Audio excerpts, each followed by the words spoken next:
আসসালামু আলাইকুম ওয়া রাহমাতুল্লাহ। আজকে আপনাদেরকে আমরা দেখাবো যে দিনাজপুর সদরের যে ফ্যামিলি কার্ডের রেজাল্টটা দিছে এটা কিভাবে আপনারা ডাউনলোড করবেন।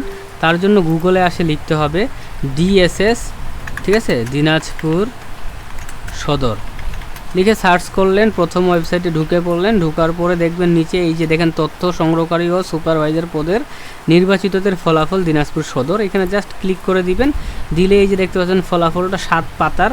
তো এইটাকে এই যে দেখেন এখান থেকে ডাউনলোড করতে পারেন কিংবা এই ফাইল থেকে ডাউনলোড করতে পারেন। তো আমরা এখানেই ক্লিক করলাম।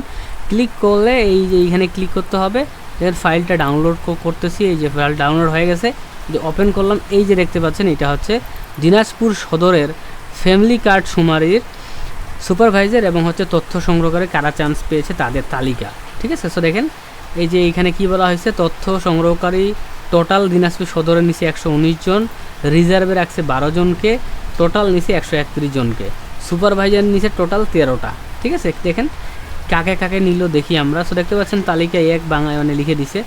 এখানে দেখেন তথ্য সংগ্রহকারী পদে আবেদনকারীর নাম এদিকে এবং সব কিছু কিন্তু লেখা আছে, হ্যাঁ। তো এখান থেকে দেখুন এই যে ইউনিয়ন দেখতে পাচ্ছেন, এই ইউনিয়নগুলো একটু দেখে নেবেন, ঠিক আছে। এখানে কিন্তু মানে 10টা ইউনিয়নের নাম দেওয়া আছে এবং আপনাদের লিস্ট দেওয়া আছে। তো আপনারা চাইলে এটা ডাউনলোড করতে পারবেন। এবং এইখানে দেখতে পাচ্ছেন যে সুপারভাইজারের যে তথ্য, হ্যাঁ, সুপারভাইজারে কারা চান্স পাইলো না পাইলো, এখান থেকে দেখেন 6 নম্বর আলিপুর ইউনিয়ন থেকে কে পাইছে না পাইছে সব দেওয়া আছে দেখেন।